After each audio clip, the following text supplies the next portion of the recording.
오늘은 대림절 두 번째 주일입니다. 대림절을 지키는 4주간은 매 주일마다 나름대로 의미가 있는데, 첫 번째 주는 오신 예수님을 기뻐하며 경배하는 것, 동시에 지금도 살아계셔서 함께 하시고 다시 오실 예수님을 기다리는 소망을 의미합니다. 두 번째 주일은 하나님의 나라가 이루어지는 것을 방해하는 어떤 다툼과 싸움과 분쟁과 시기심으로 인한 이 죄악된 모습을 깨닫고 회개하는 동시에 평화로 오신 예수님을 맞이하면서 나오는 그 회개와 평화를 의미합니다. 나의 죄를 깨닫고 회개하는 것은요, 나를 정죄하기 위함이 아닙니다. 오히려 죄에서 자유롭게 함으로 말미암아 우리의 심령을 보다 더 순결하고 정결하며 무엇보다도 하나님 앞에서 겸손하게 함으로 말미암아 우리를 새롭게 하시려는 하나님의 은혜입니다. 우리의 죄가 회개될 때 우리의 마음의 근심 걱정은 사라지며 죄에 대한 죄책감도 사라지는 동시에 우리에게 평화가 임한다라는 겁니다. 아기 예수님께서 이 땅에 오신 이유는 바로 우리로 하여금 진정한 회개가 이루어지며 하나님과 화평을 누리기 위함이다라는 것이죠. 그러므로 이번 대림절 두 번째 주간을 맞이하면서 우리 아기 예수님이 오신 것이 나의 죄를 깨닫게 하며 평화를 이루기 위한 것이라는 것을 깨닫고, 이번 한 주간 한 주간에서 이 지난 삶을 뒤돌아보면서 혹시 내가 하나님 앞에 나설 때 하나님 분쟁하며 다투며 시기하며 하나님의 일에 방해한 것이 있었는지 없었는지를 묵상하는 가운데 주의 성령께서 깨닫게 해주신 대로 회개하며 마음에 참된 평화와 안식을 누리는 복된 한 주간 되어지시기를 간절히 축원합니다. 회개를 통하여 평화를 누린 분들이 성경에 많이 나오는데 그 중에 한 분이 바로 나오미입니다. 오늘 본문은 회개하며 평화를 이뤘던 나오미와 또 두 며느리가 인생에 있어서 가장 중요한 선택을 하는 내용을 보게 됩니다. 나오미는 남편이 죽었을 때 두 아들과 함께 하나님께서 원하시는 고향 베들레헴으로 돌아갈 수 있도록 선택을 할 수 있었음에도 불구하고 베들레헴에는 계속된 흉년이 되었기에 또 남아있는 두 아들 때문에 모압에 남기로 했습니다. 그래서 모압에 잘 살기 위해서 모압 여인 오르바와 룻을 며느리를 삼고 10년간 살았던 것이죠. 그러나 그렇게 하나님께서 원하시는 선택이 아니라 인간의 보이기 원하는 선택을 했을 때는 그에 따른 대가가 있다라는 겁니다. 모압 여인과 결혼해 10년간 살았던 두 아들이 자녀가 없는 가운데 갑자기 죽게 된 것입니다. 이제 나오미는요, 사랑하는 남편도 잃었고 사랑하는 두 아들을 잃어버린 것입니다. 이제 아무것도 의지할 수 없는 그런 상황이 됐고 정말 막막한 상황이 된 것이었습니다. 근데 바로 그럴 때 무엇을 어떻게 해야 할지 모르는 막막한 상황 가운데 고향 땅 흉년으로 힘들고 어려웠던 그 베들레헴에 하나님께서 그들을 돌보시사 그들에게 양식을 풍족하게 주었다는 그 소문을 듣게 된 것입니다. 그래서 6절이 이렇게 말합니다. 그 여인이 모압 지방에서 여호와께서 자기 백성을 돌보시사 그들에게 양식을 주셨다함을 듣고 이에 두 며느리와 함께 일어나 모압 지방에서 돌아오려 하여 라고 말하고 있습니다. 사람들은 베들레헴의 양식 문제가 해결된 것이 어떤 자연 기후라든지 어떤 사람에 의해서 이루어진 것이 아니라 하나님께서 하셨다라는 겁니다. 하나님께서 하나님의 백성을 돌보셔서 그들에게 풍성한 양식을 주셨다는 겁니다. 이것은 여러분 물질의 근원, 필요한 양식의 근원이 누구라는 겁니까? 하나님이시라는 거예요. 하나님께서 필요한 양식을 공급해 주셨다라는 것을 선포했다는 겁니다. 결국 뭐예요? 하나님께서 베들레헴을 회복시켜 주셨다라는 거죠. 여러분, 개인의 영성뿐만 아니라 교회 공동체의 영성 회복은 하나님께서 은혜 주시지 않으시면 안 됩니다. 회복은요, 하나님께서 하시는 것이라는 거죠. 물론 우리 주변에 계신 분들이 우리를 위로해주고 격려해주기도 합니다. 그것이 전혀 의미가 없다는 건 아닙니다. 그러나 진정한 위로와 진정한 회복은 하나님께서 하신다라는 거죠. 하나님께서 하실 때 우리는 회복되는 겁니다. 물론 그럼에도 불구하고 상처받은 흔적은 남아있어요. 슬프고 아픔의 흔적은 남아있습니다. 그러나 그 흔적이 있다 할지라도 더 이상 슬픔과 좌절 가운데 낙심 가운데 머물지는 않는다는 거죠. 다시 일어나는 거죠. 다시 회복되고 나아가는 거고 함께 하는 거고 함께 회복되고 소망을 갖고 나아간다라는 겁니다. 이런 일이 베들레헴에서 일어났다는 거죠.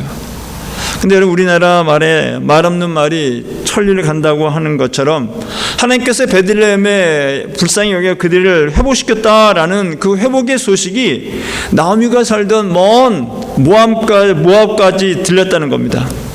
그렇다면 이 소문은 도대체 어디서부터 출발해서 누가 전달했냐라는 거죠. 여러분, 소문이라는 것이 그렇더라고요. 물론 좀 외부의 사람들이 악한 마음을 갖고 없는 말을 지어내면서 소문을 퍼뜨리는 경우도 있지만 대부분의 경우는요, 이 소문은요, 소문의 근원지에서 나온다라는 겁니다. 그렇기 때문에 베들레헴에 하나님께서 양식을 풍족하게 해줬다라는 소문은 베들레헴에 있는 사람들로부터 나왔다라는 거죠. 여러분, 교회 공동체의 이런 저런 소문, 좋은 소문, 나쁜 소문, 그 모든 것의 출처는요, 그 교회에 다니는 성도로부터 나온 경우가 많다라는 겁니다.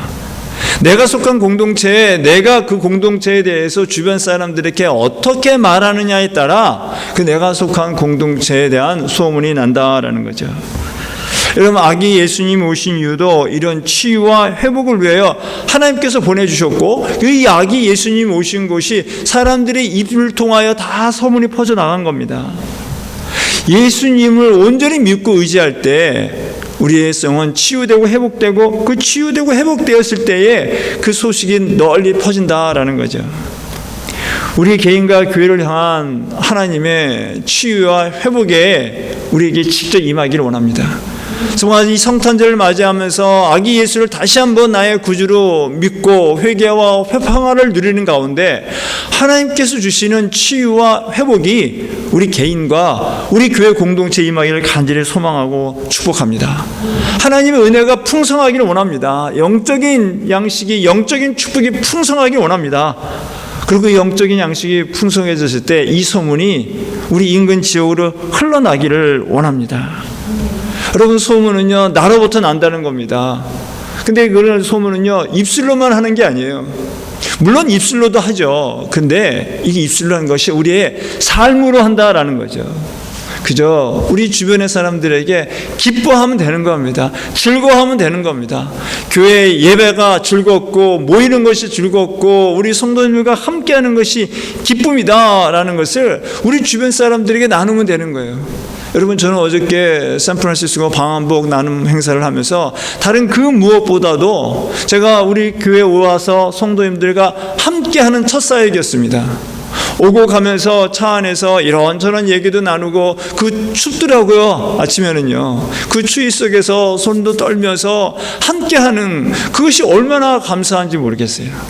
여러분, 그 감사가 있다 보니까 더 우리가 하나 되고 결속이 되고 또 어디 가서도 얘기할 수 있는 거예요. 저도 여러분 이제 아는 목사님들이나 뭐 누구한테 얘기할 것 같아요. 아, 갔더니 그렇게 했다. 우리 성도님들과 하니까 너무 좋았다라고 얘기할 수 있을 것 같아요. 여러분, 이런 거 아니겠습니까? 우리가 교회 공동체 생활을 하면서 내가 기쁘고 즐거우면요, 자연스럽게 나온다는 거죠. 이렇게 기쁨의 즐거운 소식을 자연스럽게 나누면서 소문이 흘러가죠. 퍼지죠. 그러면 어떻게 돼요? 그 소문을 듣는 사람들이 혹시나 하다가 결국에는 한번 와보게 된다는 거죠. 여러분, 나오미가 그랬다라는 겁니다. 나오미가 베들레헴에 흉년했던 베들레헴에 풍년에 들었다는 소식을 듣고 어찌할 뻔을 모를 때 다시 베들레헴으로 돌아가기로 결단했다라는 거죠. 근데 여러분, 이런 나오미의 모습을 보면서 저는 생각이 듭니다. 힘들고 어려울 때 참고 인내해야 하는데 인내하지 못하고 그저 눈에 보이는 대로 좋은 대로, 베들레헴이 힘들고 모압이 좋으니까 모압으로 가고, 또 모압 땅에서 다 잃어버리고 힘드니까 대신에 또 베들레헴이 좋아 보이니까 베들레헴으로 다시 돌아가겠다고 하는 그 나오미의 그 선택, 그 모습이 그렇게 편하게만 보이지 않더라라는 얘기죠.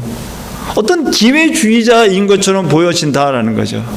여러분은 그렇게 들리지 않습니까? 그렇게 보이지 않습니까? 저는 그렇게 보이더라고요. 또 사실 나오미는요, 그런 기회주의적인 것을 인정하는 겁니다. 그런 눈에 보이는 대로 좋게 따라가는 것이다 라는 거죠. 근데 여러분, 인간이 아무리 기회주의인 것처럼 보인다 할지라도 하나님께로 돌아가는 것에 대해서는요, 하나님께서 기뻐하신다는 거예요.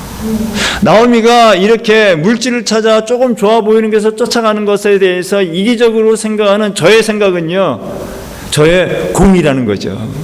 저의 의의라는 거죠. 그러나 하나님께서는요, 그런 것을 상관하지 않고 기쁘게 받아들이신다는 겁니다, 여러분. 제가 아는 지인의 믿는 가정에서 일어난 일입니다. 그 가정은 여러 형제가 있는데 특별히 이제 두 번째 언니가 굉장히 신앙생활을 잘해요. 11조 생활도 잘하고요, 교회 생활도 예배 생활도 잘합니다. 그래서 주일날에는 교회 때문에, 예배 때문에 가정 모임도 늦게 가기도 하고 때로는 못 가기도 합니다. 근데 이 둘째 언니는 신앙생활 하면서도 11절 함에도 불구하고 형제들과 하는 물질적인 나눌 때 그 나눔이 별로 없다는 거죠. 그 형제들이 하는 일에 대해서는 별로 관심이 없어요. 자기의 개인적인 일에만 관심이 있지 다른 형제들이 하는 일에 대해서는 그렇게 크게 관심이 없더라는 겁니다. 이제 그 모습을 본 동생들은요, 그런 언니가 이기적인 것처럼 보이고 기회주의자인 것처럼 보여지더라는 거죠. 그래서 한 동생은요, 하나님을 믿으면서 어떻게 저렇게 할 수 있냐, 그래서 나는 저렇게 믿을 바에는 안 믿겠다라고 그렇게 얘기를 한다는 겁니다. 여러분, 우리 그리스도인들은 너무 이기적인 것처럼, 기회주의자인 것처럼 보여서는 안 됩니다. 그렇죠? 자기 유익을 위해서 이기적으로 하는 것이 아니라 우리는 이타적으로 살아야 합니다. 그렇게 살아가는 게 맞습니다. 그렇게 살지 않는 것은요, 우리가 수정해야 될 부분이다라는 거죠. 그러나 세상적으로 그렇게 부족해 보이고 이기적인 것처럼 보인다 할지라도 하나님을 믿기 때문에 하나님을 좋아하신다는 거예요. 괜히 하나님을 믿지 않는 이유가 저 사람이 공의처럼 의롭지 않은 것처럼, 의롭지 않기 때문에 저 사람들이 믿는 하나님 믿지 않겠다라고 하는 것은요, 하나님을 믿지 않는 핑계뿐이라는 거예요. 하나님께서는요, 나의 공의로 하나님을 믿지 않는 것이 아니라 그럼에도 불구하고 믿는 거예요. 내 공의가 하나님의 공의보다 앞설 수 없다라는 겁니다. 세상적으로 아무리 공의롭다 할지라도 하나님은 그렇게 보지 않을 수 있어요. 하나님께 나오는 것을 더 기쁘게 즐겁게 즐거워한다는 겁니다. 물론 그렇다고 제가 이기적이고 기회주의적인 그런 모습을 합리화하는 건 아니에요. 정당하다라는 얘기는 아닙니다. 그렇게 해서는 안 되겠죠. 그러나 중요한 것은 다른 사람이 그렇게 살지 못한다고 해서 하나님을 믿지 못하는 이유가 될 수 없다라는 거예요. 그건 핑계다라는 거죠. 저는 나오미의 이 모습을 보면서 예수님께서 말씀해 주신 탕자의 비유가 생각이 납니다. 이 나오미를 보면 탕자의 모습이 보인다는 거죠. 아버지의 뜻이 아닌 자신의 세상적인 야망과 욕망을 위해 아버지가 원하지 않는 재산을 갖고 집을 떠나갔습니다. 떠나가서 흥청망청 다 탕진했습니다. 그 다 탕진하고서는 갈 데가 없다 보니까 이제 생각난 게 아버지 집이에요. 그 아버지의 집으로 돌아오려는 정말 중요한 선택을 해서 돌아옵니다. 여러분, 이게 돌아왔을 때 아버지의 반응이 어떤가요? 자기의 재산을 갖고 나가서 자기 원하는 대로 다 탕진하고 돌아온 그 아들을 아버지가 보았을 때, 너 도대체 왜 그랬어? 내가 뭐라고 그랬어? 그렇게 하지 말라고 그랬지? 이 돈을 도대체 어떻게 쓴 거야? 라고 야단칩니까? 아니잖아요. 그저 빈털터리로 데려오는 그 아들을 그저 기쁨으로 맞이하잖아요. 그 어떤 것도 질문하지 않습니다. 그냥 기쁘게 맞이한다는 거예요. 이것이 바로 하나님의 마음이라는 거죠. 여러분, 하나님께 일찍 오면 올수록 좋습니다. 그러나 하나님께 가는 건요, 늦은 때가 아니에요. 하나님은 기다리신다는 거예요. 하나님은 언제든지 돌아오기만 하면 기뻐하신다라는 겁니다. 그게 돌아오기 올 때 바로 진정한 회복이 이루어진다라는 거죠. 베들레헴으로 가기로 선택가 나오면은 이제 즉시 실행을 합니다. 두 며느리와 함께 베들레헴에 갑니다. 근데 함께 가다가 어느 순간에 나오미가 갑자기 두 며느리에게 너희들은 나와 함께 가지 말고 너희들이 집으로 가라는 겁니다. 돌아가라는 겁니다. 7절과 8절입니다. 있던 곳에서 나오고 두 며느리도 그와 함께하여 유다 땅으로 돌아오려고 길을 가다가 나오미가 두 며느리에게 이르되 너희는 각기 너의 어머니 집으로 돌아가라. 너희가 죽은 자들과 나를 선대한 것 같이 여호와께서 너희를 선대하시기를 원하며 라고 말하고 있습니다. 베들레헴으로 돌아갈 당시 나오미는요 연로한 상황입니다. 그래서 누군가의 도움이 필요한 때였습니다. 그래서 나오미는 처음에 그냥 자연스럽게 두 며느리를 함께 가며 그 두 며느리의 도움을 의지하려 했던 것입니다. 그러나 막상 가다 보니까 생각해 보니까 자기는 이 두 며느리를 가는 게 유익이 되겠지만은 그 두 며느리 입장에서는 결코 유익될 것이 없다는 것을 깨달은 거죠. 유대 베들레헴 사람들이 이방 사람들을 좋아하지 않았습니다. 그런 가운데 이들이 가서는 힘든 삶을 살 수 있었다는 거죠. 더더욱 두 며느리는 젊단 말이죠. 새로운 삶을 살 수 있음에도 불구하고 지금 유다 땅으로 가면 그 새로운 삶을 살아가는 것이 힘들 수도 있다라고 생각을 했던 겁니다. 이제 이 나오미는요 자신만 생각했던 이기적인 마음에서 이제 두 며느리를 생각하는 배려하는 마음을 가졌다는 거죠. 더 나아가 이렇게 두 며느리를 배려하는 마음에 저 밑바닥에 깔려 있는 것은요 바로 하나님을 의지하는 거예요. 이제 자연스럽게 사람을 의지하였던 그 마음에서 이제는 온전히 하나님께 맡기겠다는 거예요. 자신의 노년의 삶 또한 주님께 맡기겠다라고 하는 그 나오미의 신실한 결단이 있었다는 거죠. 그 결단이 있었기 때문에 이 며느리에게 하나님이 주신 선함이 있기를 원하는 겁니다. 그래서 뭐라고 합니까? 하나님께서 너희에게 선하게 대하기를 원한다라고 얘기하는 거예요. 그리고 8절에 선하다라는 말은요 제가 자주 말씀드렸던 하나님의 헤세드입니다. 헤세드. 나오미는 두 며느리에게 하나님의 헤세드, 하나님의 사랑이 그들에게 펼쳐지기를 원하는 거예요. 근데 이 하나님의 선함은요 보니까 두 며느리도 이 나오미에게 했더라고요. 뭐라고 합니까? 너희들이 내 아들과 죽은 다음에 나에게 한 그 선한 것 같이 했다는 거예요. 결국 두 며느리도 이 나오미의 두 아들과 아들이 죽은 다음에 시어머니에게 하나님께서 주시는 선한 마음으로 사랑을 베풀었다라는 겁니다. 그 베푼 것에 나오미는 감동받고 인정받고 그래서 하나님의 은혜가 이 두 며느리에게 임하기를 바랐다는 거예요. 그 은혜가 어떻게 임하기를 원하냐면요 다시 회복되기를 원했다는 거예요. 어떤 회복이요? 가정의 회복을 원했다는 겁니다. 그래서 9절은 이렇게 말합니다. 여호와께서 너에게 허락하사 각기 남편의 집에서 위로를 받게 하시기를 원하노라 하고 그들에게 입맞춤에 그들이 소리를 높여 울며 하나님께서 그들에게 새 가정을 주기를 원했다는 거예요. 9절에 나오는 각기 남편의 집이라고 얘기하는 것은 이전 나오미의 두 아들의 남편이 아니라 이들이 고향 땅으로 가서 새로운 가정을 이루었다는 거죠. 새로운 가정에 새로운 남편으로부터 위로받고 사랑받기를 원했다라는 거예요. 여러분 이것이 정말 두 며느리를 사랑하는 정말 염려하고 걱정하는 하나님 주신 마음의 나오미의 마음이었다라는 겁니다. 여러분 이런 마음에 두 며느리는 어떻게 반응합니까? 아니라는 거죠. 이렇게 반응합니다. 10절입니다. 나오미에게 이르되 아니니이다. 우리는 어머니와 함께 어머니의 백성에게로 돌아가겠나이다 하는 거예요. 나오미가 며느리가 집으로 돌아가 새로운 삶을 살아라고 했을 때 며느리는 눈물로써 안 그러겠다는 거예요. 안 그러겠다는 거예요. 어머니랑 같이 가겠다는 겁니다. 내 인생을 포기하고 어머니와 함께 하겠다라고 하는 그 두 며느리의 진심이에요. 여러분. 이거는 결코 그냥 하는 말이 아니라 진심이더라고요. 이런 진심을 아는 나오미는 또 다시 강력하게 또 만류합니다. 어떻게 말하냐면 11절부터 13절 말씀입니다. 이렇게 말합니다.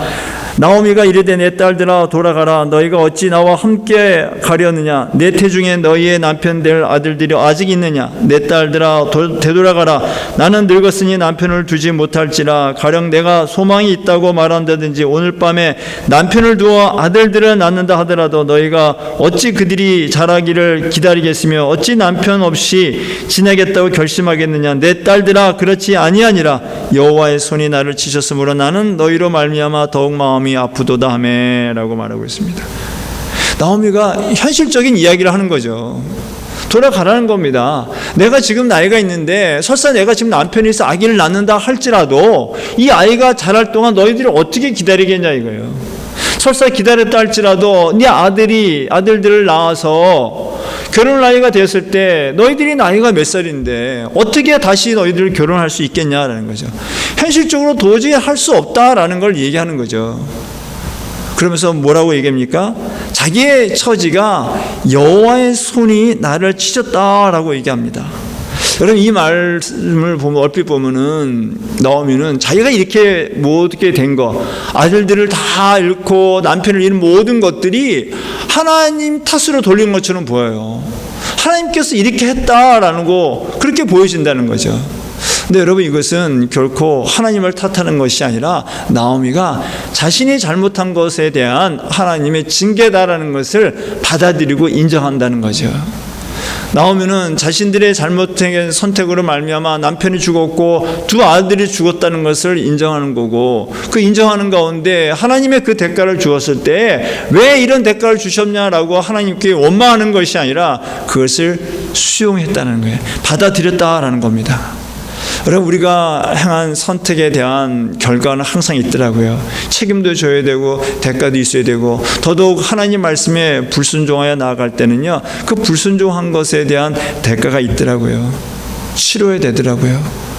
하나님께서 우리의 죄를 용서해 주시지만 죄로 인한 결과에 대한 책임은 져야 되고 대가를 지어야 되더라고요. 근데 대가를 치르는 것은요 우리에게 부담을 주기 위함이 아니라 우리를 하여금 자유롭게 하기 위함인 거죠. 설교 초에 회개는 우리를 자유롭게 하며 새롭게 시작하는 것이라고 말씀을 드렸죠. 여러분 죄에 대한 대가는요 치러야지 자유롭게 새롭게 시작할 수 있다는 거예요. 룻기서가 보여주는 게 그거라는 거죠. 여러분 아시겠지만 나오미가 이렇게 회개하고 인정하고 나중에 새로운 출발하게 되지 않습니까? 여러분 하나님께서 우리에게 주시는 죄에 대한 대가를 우리는 새롭게 하기 위한 하나님의 선물이다라는 거죠. 그 선물로 인정할 때 우리는 새로운 출발을 하게 된다라는 겁니다. 여러분 오늘 본문에 나와 있는 이런 시어머니 나오미와 두 며느리의 모습이 어떻게 보여지십니까? 아름답게 보이지 않습니까? 정말 귀하게 보이지 않습니까? 시어머니와 며느리의 관계가 이렇게만 되면 얼마나 아름답습니까? 그렇죠? 더더욱 이런 시어머니와 어머니의 관계는요 우리 믿는 가정에게 큰 도전이 되는 겁니다. 믿는 분일수록 이렇게 돼야 한다는 거죠. 시어머니 권사님, 며느리 권사님이 정말 함께 해야 한다는 거죠. 근데 이 교회에서 시어머니도 권사님이고 며느리도 권사님이지만 가정에서는 어떻습니까? 시어머니하고 며느리예요. 권사님들이 다 빠진 거예요.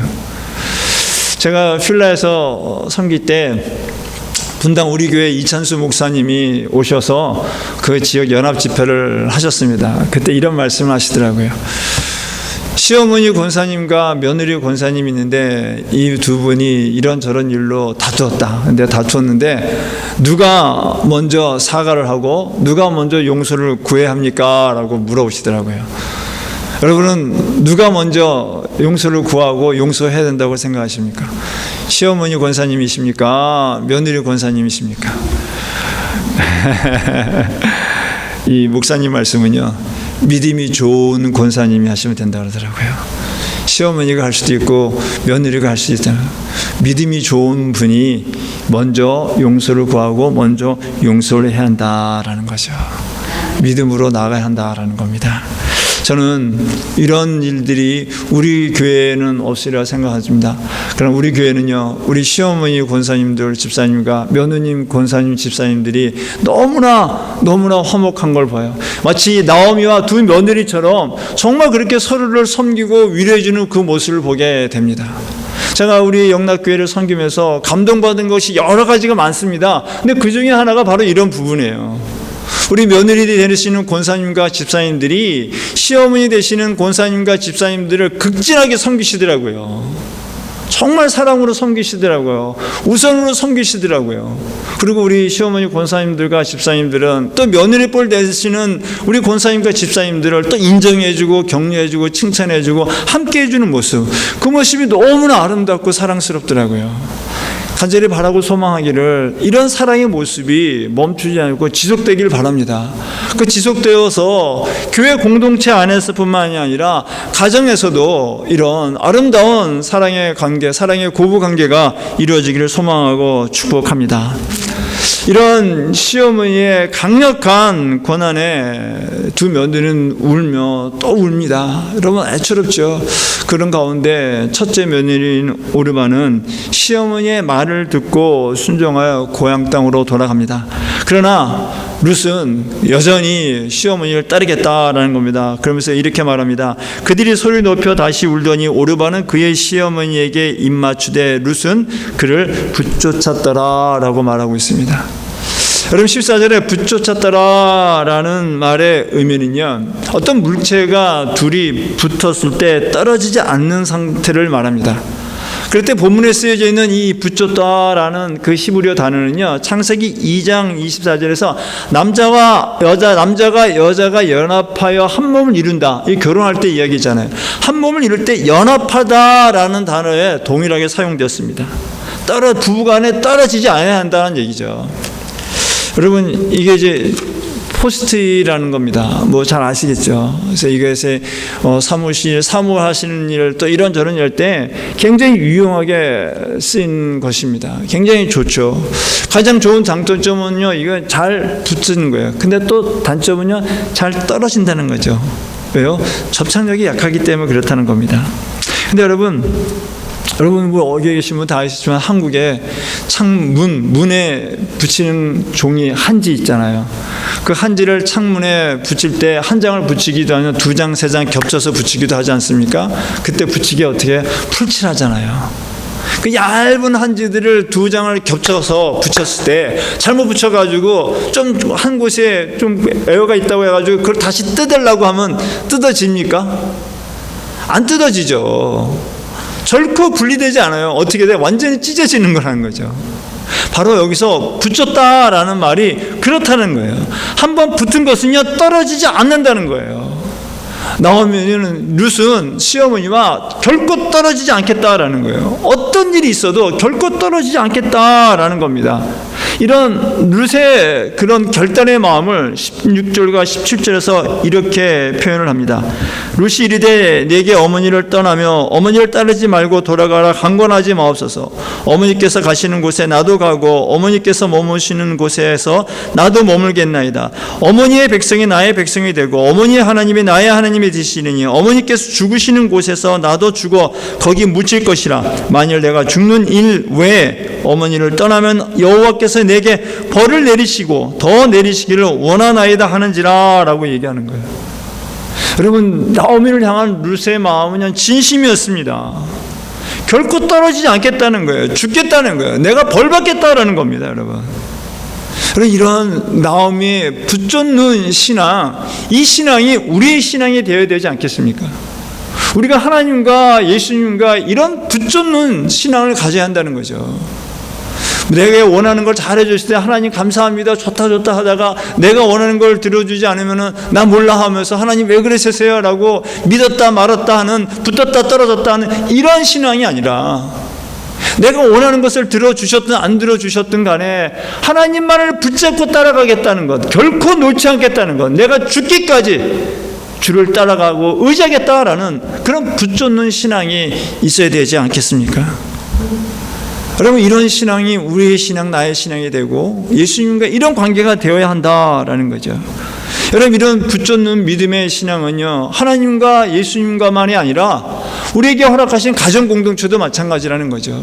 부부 관계도 그렇고요, 또 우리 교회 공동체도 이런 붙잡는 관계가 되어야 한다라는 겁니다. 물론 가정과 교회 공동체에 서로 다른 부분이 있죠.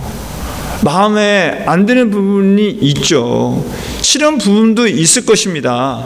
그럼에도 불구하고 하나님께서 허락하신 공동체이기에 어쨌든 간에 이걸 붙잡는다는 거죠. 붙었다 떨어졌다 하는 것이 아니라 계속 붙어있는 신앙, 이것이 우리의 신앙이 되어야 할 줄로 믿습니다. 이 룻의 이 붙잡는 신앙에 대해 나오미는 이제는 인정을 하는 거죠. 인정을 합니다. 그래서 나를 따르자라고 얘기합니다. 근데 여러분 이 룻이 나오미를 따르고자 하는 이 붙잡는 신앙이 어떻게 생긴 걸까요? 그저 룻이 하나님만을 보았기 때문에 그럴까요? 물론 하나님을 보았죠. 근데 하나님을 보았는데 어떻게 봐요? 나오미의 모습을 통하여 보았다라는 거죠. 여러분, 나오미가 만약에 악한 시어머니처럼 했다면은 룻이 이 시어머니를 통하여 하나님을 보았겠습니까? 우리는 간혹 그렇게 얘기합니다. 교회 다닐 때 하나님 봐야지 어떻게 사람을 보느냐라고 얘기하죠. 여러분, 그 말이 맞습니까? 틀립니까? 맞아요. 맞습니다. 교회 생활은요, 하나님만 보고 하는 겁니다. 근데 때로는 우리가 사람을 통하여 하나님을 보기도 하는 거예요. 또 하나님께서는 사람을 통하여 하나님이 드러나기를 원한다는 거죠. 우리의 착한 선함을 통하여 그리스도의 이름이 드러나기를 원한다는 겁니다. 그렇기 때문에 교회 공동체에서 하나님만 보고 나가는 게 맞습니다. 그러나 사람을 통해서 하나님을 본다는 거죠. 그 사람이 누구예요? 바로 저와 여러분이라는 거죠. 우리의 삶에, 우리의 모습 속에 하나님이 드러나게 해야 한다는 거죠. 물론 이게 쉽지가 않죠. 어렵죠. 부족함이 있죠. 조금 전에 말씀드렸던 것처럼 이기적인 모습도 있을 수 있어요. 기회주의적인 모습도 있을 수 있습니다. 그럼에도 불구하고 우리는 어떻게 해서든지 그리스도의 말씀대로 따라가는 모습을 살려고 할 때, 그때 누군가가 나를 통하여 하나님을 보게 한다는 거죠. 그렇기 때문에 저와 여러분은요, 무한한 책임을 갖고 우리 일상의 삶 속에서 언행의 삶과 조심해야 한다는 거죠. 그럴 때 놀라운 은혜가 임한다라는 겁니다. 그래서 룻기는요, 이런 우리에게 도전을 줍니다. 여러분, 이제 오늘 우리는 세 여인의 모습을 보죠. 그 중에 오르바와 룻의 선택을 보게 됩니다. 여러분 같으면은 어떤 선택을 하시겠습니까? 여러분, 오르바와 룻과 선택 중에 어느 것이 더 지혜로운 선택입니까? 세상적으로 볼 때 누구의 선택이 더 지혜롭다고 보겠습니까? 여러분, 우리 인생은요, 선택의 연속이더라고요. 지금까지 여러분들 많은 선택을 해오셨죠? 지금도 하시고 앞으로도 하실 것입니다. 그 선택을 하셨을 때 어떠셨어요? 기도하시면서 하나님 지혜로운 선택을 하기 원합니다 라고 기도하셨을 것 같아요. 여러분들 선택하셨을 때 그 선택한 것이 정말 지혜로운 선택이라고 했는데 그 결과가 지혜롭게 되셨던가요? 물론 그렇게 되신 분도 계실 거예요. 그러나 그렇지 않게 된 경우도 있을 거예요. 그러나 또 반면에 내가 지혜롭지 않은 선택을 한 것 같은데 나도 모르게 지혜롭게 된 결과도 얻은 적도 있을 거예요. 때로는 아무런 내가 선택할 수 없어 그저 이 한 길밖에 갈 수밖에 없는 그런 경우도 있을 수 있을 것입니다. 근데 그 갔더니 그것이 더 좋게 되는 경우도 있더라는 거죠. 그럼 어떻게 해야지 우리가 지혜로운 선택이냐 이거죠. 여러분, 오르바의 선택은 결코 잘못된 선택이 아니었습니다. 세상적으로 보면요, 잘한 선택이었어요. 오르바는요, 시어머니의 말에 순종한 거예요. 그렇죠? 순종하고 따라간 거고, 그녀는 앞으로 인생을 본 거예요. 힘들고 어려운 걸 아니라 조금 편안하고 또 새로운 사람을 살 수 있는 그 인생을 선택한 겁니다. 지혜로운 거예요. 계산적으로 올바른 거고 합리적인 거예요. 반면에 룻의 선택은 어떤 거예요? 세상적으로 보면요, 계산이 안 되는 거죠. 어리석은 거죠. 인생을 다 포기한 거죠. 근데 세상적으로 보기에 어리석은 것처럼 보이지만 룻의 선택은 하나님 보시기에 지혜로운 선택이다라는 거죠. 왜요? 그녀는 세상적인 기준으로 보는 것이 아니라 하나님의 관점에서 보았기 때문에, 하나님께 보았기 때문에 지혜로운 선택이라는 겁니다. 우리 하나님 믿는 분들도 선택할 때 하나님께 기도합니다. 하나님 A입니까? B입니까? 라고 묻습니다. 하나님께서 알려주시는 대로 하겠습니다 라고 얘기합니다. 여러분, 근데 정말 A냐 B냐 했을 때 A인 줄 알고 결정했더니 정말 A가 하나님이 주신 지혜로운 결정이셨습니까? 그런 경우도 있지만 안 그런 경우도 있잖아요. 근데 여러분, 지혜로운 선택은요, 물론 하나님께서 원하시는 것을 선택하는 게 지혜로운 선택입니다. 기도하신 후에 그걸 선택하는 게 좋습니다. 그러나 우리 하나님은요, 내가 비록 어리석어서 하나님의 뜻을 잘 몰라 하나님이 원하시는 선택을 아닌 B를 선택했다 할지라도 하나님께서 선하게 인도해 주신다는 거예요. 그게 전능하신 하나님이라는 거죠. 룻기를 통하여 하나님 그걸 알려주시는 겁니다. 하나님께서 원하시는 가장 지혜로운 선택은요, 세상 기준에서 세상 가치로 눈에 보이는 대로만 가는 것이 아니라 하나님을 믿고 의지하며 간구하는 가운데 믿고 나아가는 것이 바로 가장 지혜로운 선택이라는 거죠. 저는 여기 계신 모든 분들이 지혜로운 선택을 하신 분이라고 확신합니다. 지혜로운 선택을 하셨기 때문에 지금 이곳에서 함께 이 시간에 예배드리는 거예요. 이곳에 있지 않고 다른 곳에 갈 수도 있었습니다. 그럼에도 불구하고 이곳에 온 거는 하나님을 믿고 의지하고자 하는 그 믿음의 선택을 하신 것이라는 거죠. 지금까지 하나님 믿기에 지혜로운 선택을 하셨으니 지금까지만은 끝나는 것이 아니라 앞으로도 행하시기를 바랍니다. 우리는 매일매일 선택의 과정입니다. 죽는 그 순간까지 선택을 합니다. 그 선택의 기준은 하나님이시기를 원합니다. 하나님 믿고 나아가시면 그것은 하나님께서 지혜롭게 이끌어 주실 것을 확신합니다. 이번 한 주간도 선택의 길에 섰을 때 하나님 믿고 의지하며 하나님께서 주시는 복된 것을 경험하는 복된 한 주간 되어지시기를 간절히 축원합니다.